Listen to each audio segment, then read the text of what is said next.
계엄 수사가 한참 진행 네. 중입니다. 아까도 잠깐 저희가 언급했었습니다만 이게 지금 검찰에 경찰에 공수처까지 서로 이 내란죄 수사를 하겠다고 나서는 앞다투하는 그런 양상인데 일단 이걸 어떻게 평가하세요?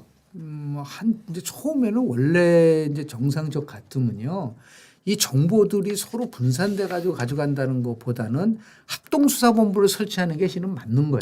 저도 그게 맞을 것 네, 같은데요. 왜냐하면 검찰 따로 경찰 따로라는 게 좀 그렇잖아요. 동일한 사항인데 관련돼 가지고. 이게 또 내란죄는 그때 검경 수사권 분리하면서 내란은 경찰이 수사하게 해놨는데 또 검찰이 직권남용을 수사하는데 그게 또 내란죄가 딸려오는 건 또 수사할 수 있게 좀 애매하게 되어 있긴 합니다. 왜냐하면 원래대로 이제 공정수사권 조정하면서 경제하고 부패 사건에 관련돼서 이제 검찰이 하게 돼 있는데 기타 직권남용과 관련돼서는 검찰이 할 수 있는 부분이 있는 거죠. 맞습니다. 예. 또 이거 경찰은 당연히 이제 국가수사본부를 통해 가지고 한다고 하는데 합동수사본부를 하자 그러니까 경찰이 거부를 했어요. 그러니까 지금 또 공수처에서는 다 이첩해 다 가지고 가라고 얘기를 하고 근데 있고. 또 경찰에서는 경찰의 이제 그 국가수사본부는 거절했어요. 당연하죠. 근데 원래대로 하면은 서로 여러 군데 있는 거는 이첩하게 돼 있는 게 맞는 거잖아요. 공수처가. 그러니까 이게 지금 서로가 어떤 면에서 봤을 때는 좋은 거는 뭐냐면 서로 경쟁 체제를 가지고 왔을 경우에는 팩트 체크가 더 정확해진다라는 거.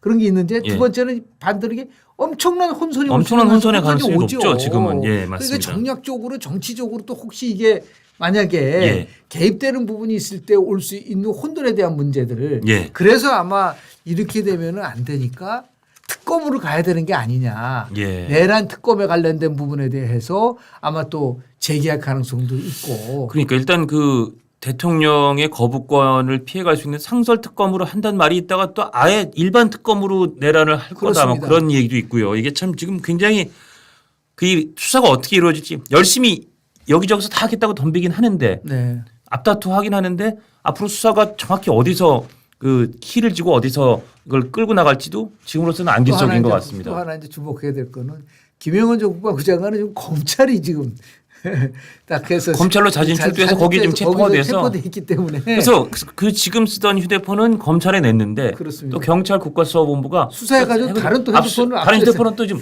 검찰 한 대 경찰에 이렇게 한 대 가 있고 하든 이것도 사실은 말이 안 되는 상황이긴 한데 혼돈스럽죠. 혼란이 지금 계속 증폭되고 있는 상황입니다. 또 경찰이 내란죄는 수사의 주체가 된다고는 하지만 어쨌든 당시 그날 경찰청장 조지호 경찰청장 그다음에 김봉식 서울경찰청장도 뭔가 그 계엄 관련해서 경찰들을 출동시킨 책임에서 자유롭지 않다 그런 시각도 있다 보니까 왜냐하면 국회에 출입을 봉쇄한 거는 결국 경찰이 한 거고 맞습니다. 그럼 경찰이 이제 국회 경비대가 있지 않습니까? 거기다가 아마 요청을 했겠죠. 근데 그 주체가 누구냐면 경찰청장 아니면 서울중앙청장이 됐지 않겠습니까? 두 사람 의견 또 엇갈렸단 말도 있고. 있지만 여하튼 간에 그분들도 수사 대상이 될 수 있는 가능성이 굉장히 높은데. 그러니까 또 경찰이 그럼 수사하면 상관도 할 수 있겠냐 또 그런 얘기가 그런 얘기가 나오고 그렇기 때문에 이게 아직 어떻게 이제 그 매듭될지 아마 좀 더 지켜봐야 되겠지만은 굉장히 혼란스러운 거는 맞다고 봐야죠. 이런 지금 많은 분들의 신경을 조선일보 사설 제목이 그렇게 얘기한 것 같습니다. 피의자 윤석열 한심하고 참담하다. 한심하고 참담하다. 참담하죠. 제가 우리 딸애가 뉴욕에 있어요. 있는데 전화가 온 거예요. 그래서 아빠 그 계엄령이라는 게 걔는 이제 계엄령을 한 번도 경험해 보지 못했는데 왜 그러냐 그랬더니 우리 이제 손녀가 5살이거든요. 그러니까 이제 거기 같은 학교 다니는 이제 미국인 엄마들이 전화를 와가지고 뭐라 그러냐면 너희 한국에 있는 패밀리는 괜찮냐. 아니 마샬로라는 거는 미국에서 전시 상태라지 급변 상태니까 혹시 너희 그 본국에 있는 너희 가족들이 지금 무사하냐. 그러니까 얘가 아니 그게 그 정도로 계엄령이라는 것에 갖고 있는 임팩트가요. 해외 언론들은 어마어마한 거지 않습니까. 그걸 어떻게 이거 지금 생각해도 그래서 한심하고 참담하다는 그 표현을 썼잖아요. 조선일보 사설에서. 그게 국민들 모두가 다른 거는 몰라도 대한민국이 그동안 얼마나 나름대로 참 어떻게 보면 롤 모델이잖아요. 대한민국이. 원조를 받았던 나라에서 원조를 주고 지금 뭐 세계 6위 수출 국가고 그리고 많은 속에서 뭐 K-팝을 포함해서 지금 얼마나 대한민국의 위상이 높아졌는데 이게 그 와중에 민주화도 어쨌든 꾸준해서 이루어졌고요. 근데 그게 참 쌓았던 공든탑이 이번에 비상계엄이라는 사태 때문에 많이 무너진 것 같다는 생각이 들어서 그렇죠. 아마 이게 회복이 되려면요. 예. 그 나름대로 그래서 제가 할 때 역사적으로 큰 오점을 남긴 거잖아요. 그리고 이게 예. 아주 한 대통령의 결정적인 치명적인 오판으로 인해서 예. 어떻게 보면 이게 정치적 자해행위잖아요. 어떤 분은 심한 경우는 정치적 자살행위라고까지 얘기를 했는데 정치적 자해 자폭이 맞는 것 자해 같습니다. 자폭 맞죠. 예, 있을 수 없는 일이 벌어졌기 때문에 이제 이런 부분들에 대해서 어떻게든 간에 국민들이 바라는 건 이제 빨리 수습이 됐으면 좋겠는데 그래서 정치가 회복돼야 된다. 그러니까 지금 꼭 한번 말씀을 드리고 싶은 거는 이재명 대표가 뭐라 그러냐면 이걸 통해서 빨리 정상으로 갖게 해줘야 되고 그리고 민주주의가 회복되는 걸 가야 되는데 정치가 복원돼야 된다고 하는데 다 맞는 말이에요.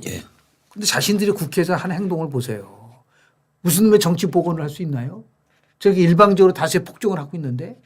하긴 이 비상계엄 사태가 터지기 전만 해도 뭐 20번이 넘는 탄핵에 뭐 예산안 폭주에 일당 정말 폭주 그런 거에 대한 비판 여론이 사실은 굉장히 쌓여가는 상황이었죠. 그래서 야 그러다 보니까 이거 이제 2심 판결 모르겠네라고 이제 할 정도로 그런데 느닷없이 변한건 비상계엄이라는 말도 안 되는 이런 결단이라고 해서 하고 국민들이 정말 놀래. 처음에 다 가짜 뉴스인 줄 알았다는 거예요. 저도 그래서 디페이크 보는 거 같습니다. 아니 그래서 그 처음에 그 SNS에서는 왜 했을까라고 제일 많이 나온 대답이 뭔지 아세요?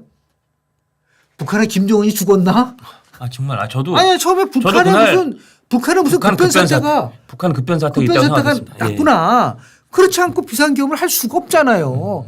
그런데 나중에 아이고 참 이런 것들이 얼마나 참담합니까? 그래서 그 참담이라는 단어가 딱 들어맞는다. 라는 말씀을 드립니다.